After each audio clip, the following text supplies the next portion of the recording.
leading to this crash. Okay, Mahesh Sharma, BJP MP and former Civil Aviation Minister, is also joining us on the broadcast to talk about this. Mr. Sharma, I appreciate you taking out the time and speaking with us. So, how do you see the Ahmedabad crash? What is your initial reaction to what's happened here? देखिए, दुर्घटना बहुत दर्दनाक है और जैसा कि कहा है कि पिछले 30-35 वर्षों में एक गंभीर दुर्घटना हुई है सिविल एविएशन की हिस्ट्री में।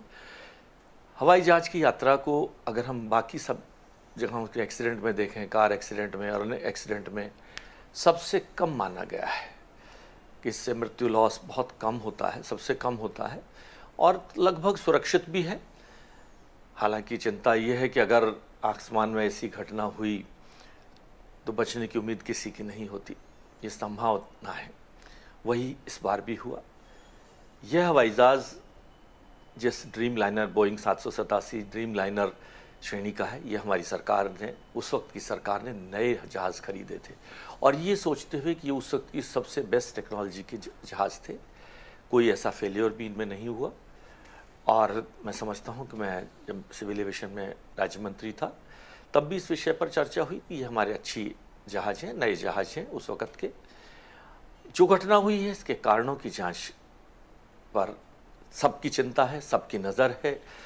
माननीय प्रधानमंत्री जी ने, माननीय गृह मंत्री जी ने जिस तरह से मानव क्षति हुई है उस पर अपना दर्द जताया है, अपनी भावनाएं जताई हैं और तुरंत 3 घंटे के अंदर ही गृह मंत्री जी वहाँ पहुँच गए। आज सवेरे सवेरे माननीय प्रधानमंत्री जी वहाँ पहुँच गए, घायलों से मिले हैं, अधिकारियों से मिले हैं, हमारे नागरिक उड्डयन मंत्री वहाँ पहुँचे। सिविल एविएशन के अधिकारियों को आदेशित किया है कि इसकी जांच गंभीरता से करें क्योंकि हमारे देश के जहाँ 160 यात्री हैं वहीं विदेशों को भी, ब्रिटेन और कनाडा और पुर्तगाल के भी यात्री इसमें हैं। विदेशी एजेंसियां भी जानना चाहेंगी और बोइंग कंपनी भी ये जानना चाहेगी कि आखिरकार ये दुर्घटना क्यों हुई, क्या इसके कारण रहे होंगे। अभी हमारा ध्यान इस बात पर होना चाहिए कि जो घायल हैं उनको प्रॉपर इलाज मिले। टाटा सन्स जिन्होंने एयर इंडिया को अभी टेक ओवर किया था और एक रेप्यूटेड कंपनी है, भारत सरकार की एक गर्व वाली कंपनी है, उन्होंने भी अपनी सामाजिक जिम्मेदारी को निभाया है। जांच में वो भी लोग चाहेंगे कि इसकी जांच हो। कोई भी इस हादसे को होना भी नहीं चाहता था, देखना भी नहीं चाहता था, सुनना भी नहीं चाहता था, लेकिन हादसा है, कष्टदायक है, पीड़ादायक है। जिन्होंने अपने परिजनों को खोया है उनके साथ हमारी सांत्वनाएं साथ हैं, पूरे देश की सांत्वनाएं उनके साथ हैं और माननीय प्रधानमंत्री जी और हमारी पूरी सरकार इस विषय पर चिंतित।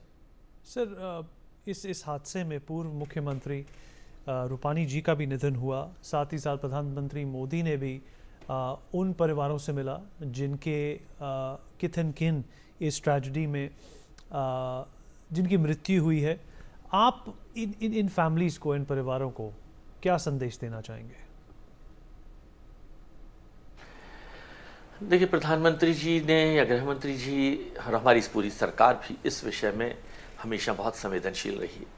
किसी भी विषय पर जहाँ भी पूरे देश में ऐसी कोई घटना रही हो, हमेशा संजीदगी से उन्होंने, कई बार तो पूरी रात, कभी एक रेल दुर्घटना हुई थी उसमें पूरी रात वो समाचार लेते रहे, चाहे वो किसी और घटना हुई हो उस पर वो पूरी संजीदगी से अपनी जिम्मेदारी को निभाते हैं, अपनी भावनाओं को व्यक्त भी करते हैं, ज़रूरत पड़ती है तो मौके पर भी पहुंचते हैं। ये हमारी सरकार का काम करने का तरीका, विशेष तौर पर हमारे प्रधानमंत्री जी का ये तरीका है कि वो स्वयं अपने पूरे सिस्टम को अलर्ट कर कमांड सेंटर में बैठ जाते हैं और जब तक उस पूरी समस्या का समाधान ना हो जाए, उसका जो भी ज़रूरत है वो पूरी ना हो जाए, चाहे कोई भूकंप हो, चाहे रेल दुर्घटना हो, चाहे इस तरह का वायु दुर्घटना हो, वो अपनी उस जिम्मेदारी को बहुत संजीदगी से निभाते हैं। शर्मा जी, बोइंग को लेकर, ड्रीम लाइनर को लेकर बहुत ही कंस्पिरेसी थ्योरीज फ्लोट कर रही हैं। मेंटेनेंस को लेकर भी काफ़ी गंभीरता और संदिग्धता जताई जा रही है। आप क्या कहना चाहेंगे? देखिए, ये ड्रीम लाइनर कैटेगरी जो है, ये ड्रीम लाइनर कैटेगरी बहुत पुराना जहाज नहीं है, ये नई का जहाज था। हमारे पिछले समय में ही ये लिया गया था, तो मैं इसे नहीं मानूंगा कि ये बहुत पुराना जहाज जोड़ाया जा रहा है। अब इसकी कमांड टाटा सन्स ने ली है। टाटा सन्स एक बहुत ही प्रतिष्ठित कंपनी है, वो कोई भी ऐसा रिस्क किसी भी जहाज़ से नहीं लेना चाहेगी और देश भी नहीं लेना चाहेगा ऐसे किसी भी जहाज़ से। और ये जहाज़ करीबन पूरे देश वर्ल्ड का चक्कर काटकर पेरिस से लौट कर आया है, दिल्ली से अहमदाबाद तक गया है। तो आखिरकार ऐसे कौन से कारण थे, जिसमें बहुत सारे कारण, किसी पक्षी से टकराना, इंजन, दोनों इंजन एक साथ फेल होना, ये भी एक चिंता का विषय। दोनों पायलट थे, जो प्रिकॉशन ली जा सकती थी। एक पायलट तो बहुत ही सुलझे हुए पायलट थे, दूसरे जो उनके को पायलट होते हैं वह भी लगभग 1200-1500 घंटे की फ्लाइंग के अनुभव वाले पायलट थे। तो मैं इसे ईश्वरीय कारण तो मानूंगा ही, लेकिन और कोई तकनीकी कारण क्या है वो जब जांच के बाद जब आएंगे, जब ब्लैक बॉक्स मिलेगा, अन्य चीज़ों पर सारी एजेंसियां सारी चीज़ों पर ध्यान देंगी, उसके बाद ही कुछ पता चल पाए। सर, आपके आंकलन, आपके मुताबिक इस दुर्घटना की वजह क्या हो सकती है? क्योंकि ये एक बहुत ही असामान्य घटना है, जैसा आपने खुद कहा। आपको क्या लगता है क्या वजह हो सकती है? देखिए, जहाँ तक कुल मात्र रनवे से 625 फीट की हाइट अचीव करने में 330-35 किलोमीटर की स्पीड से it takes less than a minute. तो लेस देन ए मिनट के अंदर जब वो वहाँ पहुँच गया तो इसका मतलब पायलट का कंट्रोल जहाज पे से हो चुका और उसने अपनी distress call air traffic control को दे दी थी। लेकिन उस समय में उनके संदेश देने और ट्रैफिक कंट्रोल से संदेश मिलने में समय इतना कम था कि कुछ भी सोच पाना और कुछ भी करना संभव नहीं था। और इसलिए कहीं नियरेस्ट प्लेन में जो जगह थी वो मात्र 1-1.5 किलोमीटर थी। मात्र 1-1.5 किलोमीटर में ही उस जहाज को हाइट नहीं अचीव कर पाया और वो नीचे की तरफ झुकता हुआ चला गया। और आखिर एक बिल्डिंग से, जिसमें भी दर्द की बात, एक मेडिकल चिकित्सा के छात्र और डॉक्टर्स थे, वो भी उस दर्द की घटना में और दर्द उस घटना ने भी जोड़ दिया। शर्मा जी, आपको क्या लगता है एयर ट्रैफिक को लेकर और एयर ट्रैफिक की जो एक फ्रीक्वेंसी है उसमें फ़र्क आने वाला है? ट्रैवलर सेंटिमेंट में फ़र्क आने वाला है इसके बाद? देखिए, ट्रैफिक बढ़ना को हम नकारात्मक नहीं ले सकते। ट्रैफिक बढ़ना is a sign of growth, is a sign of improvement, it is sign of कि देश आगे बढ़ रहा है। 70 हवाई अड्डों से हमने 160 हवाई अड्डे किए हैं और ये कोई हवाई अड्डे की या ट्रैफिक बढ़ने की या संख्या बढ़ने का इससे कोई लेना देना नहीं है। ये दुर्घटना है। दुर्घटना किसी एक जहाज में भी हो सकती थी और 70 के 160 हवाई अड्डे बन गए। या हमारा एयर ट्रैफिक बढ़ा है तो हम बड़े गर्व से कहते हैं कि हमारा एयर ट्रैफिक कितना बढ़ा है। आज देश की आर्थिक व्यवस्था बढ़ी है, लोग हवाई जहाज में सफ़र करने वालों की संख्या बढ़ी है। प्रधानमंत्री जी की सोच है कि हवाई चप्पल पहनने वाला, उड़ान के योगदान के माध्यम से हवाई चप्पल पहनने वाला हवाई जहाज में उड़े। तो ये हम सबके लिए गर्व और गौरव की बात है, लेकिन हादसा कष्टदायक है।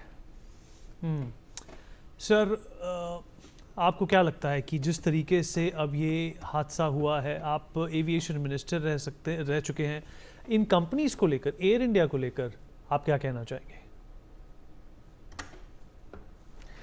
देखिए, कोई भी कंपनी अपने जहाज के साथ, अपने पायलट के साथ, अपने यात्रियों के साथ ऐसी चूक नहीं करना चाहिए।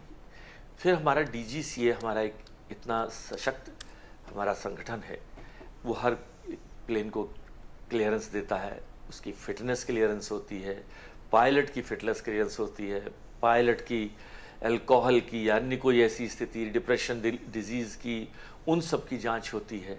उसके बाद कड़ी का बाद जहाज को भी और जहाज उड़ाने वालों को भी और जहाज की कंपनी वालों को भी, तीनों की फिटनेस के बाद कोई जहाज, हवाई जहाज उड़ता है। शर्मा जी, आपको लगता है कि ये हादसा किसी न किसी तरीके से रोका जा सकता था, इन सारे लोगों की जान बचाई जा सकती थी?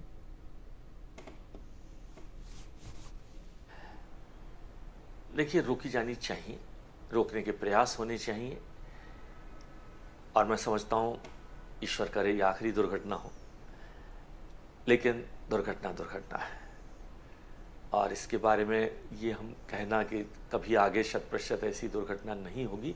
लेकिन फिर भी सिविल एविएशन के माध्यम से हवाई यात्रा सबसे सुरक्षित समझी जाती है। इसी हवाई यात्रा से बिजनेसमैन भी, पॉलिटिशियंस भी, देशों के शासनाध्यक्ष भी, राष्ट्रपति, प्रधानमंत्री भी इन्हीं हवाई जहाज़ों से उड़ते हैं, इसी हवाई यात्रा का उपयोग करते हैं और फिर दुर्घटना तो किसी में भी कहीं भी हो सकती है। सर, हमसे बातचीत करने के लिए, समय निकालने के लिए आपका बहुत बहुत शुक्रिया। Breaking news coming in a statement, Israel's PM